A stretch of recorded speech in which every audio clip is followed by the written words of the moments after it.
But I have to say that despite what most people have been through, the majority really look quite well, and certainly don't look as shattered as I would expect them to look. A lot of them may well need counselling. There will be counsellors on hand to help them if they feel traumatised by it, but really there's just this immense feeling of relief to be back. Some of them saying goodbye to Reverend Jackson up there on the steps of the aircraft. And all along the jumbo jet, despite the numbers that have come off already, there are still faces, and I can see the queue of people stretching right back towards the tail, moving slowly up the aisle towards the one door, I'm afraid, that's open at the moment, so they may have to wait quite a few minutes before they actually get out of the aircraft and down onto the tarmac.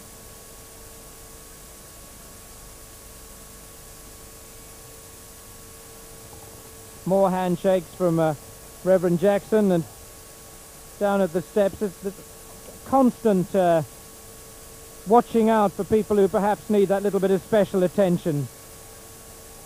One or two people here have been overcome, I think.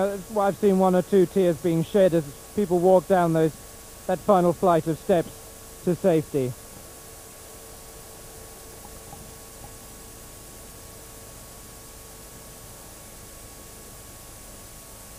Some children bewildered by what's going on. It is a lot to take in, and you step off that aircraft and there's a glare of television lights here and a mass of people.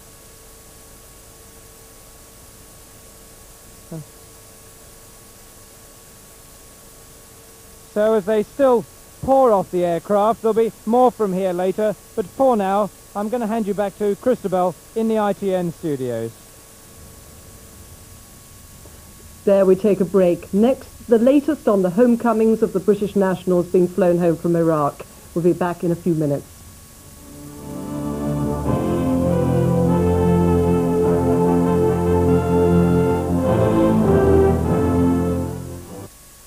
Make new friends, it's quite amazing. And be hip and join the raving. Party goer, like to me. Phone 0898 66 0066.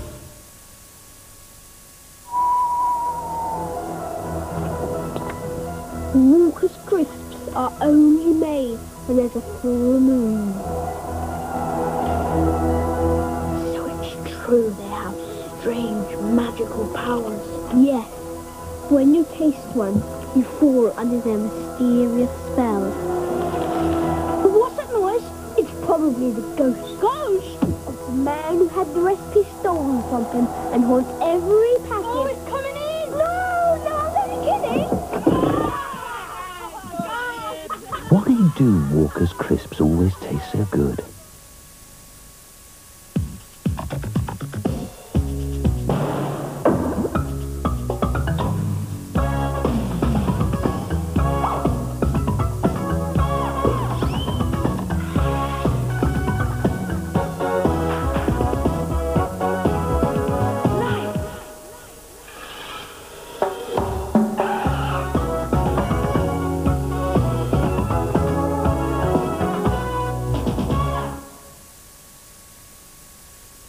When he's trying to act like a hero, and no one's there just to say hello, even though he feels so small, he knows that someone cares. His first day is over, there's one thing more just to make his day, a visit to McDonald's, great food, good fun, good time. Make your day, make your way.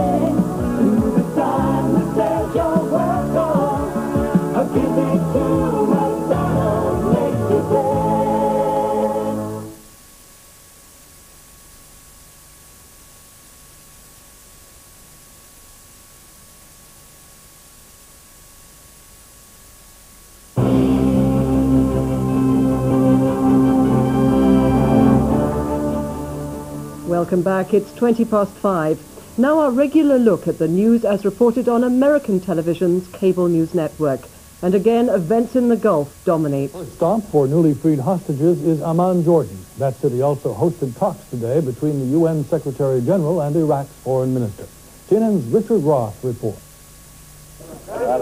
2 days of talks between the foreign minister of Iraq and the United Nations Secretary General have failed to produce any kind of quick solution to the Gulf crisis. Such a situation cannot be resolved by a dramatic diplomacy. It needs quiet diplomacy. It needs patience. Unlike Friday night, the UN Secretary General did not make it a joint appearance with the Iraqi diplomat. Mr. Secretary General, did you discuss the withdrawal of Iraqi forces from Kuwait? Everything I discussed. And some sources said in those discussions, Iraq proposed to pull out of Kuwait in return for the withdrawal of international forces from the area or the placement of troops in Saudi Arabia under Security Council command. Much of what Foreign Minister Aziz said after the talks was a rerun from Friday night. Criticism of the UN Security Council, calling some permanent members selfish, a denunciation of the U.S. veto power in the Council, and the view that only an Arab solution will end the crisis. Still, the remarks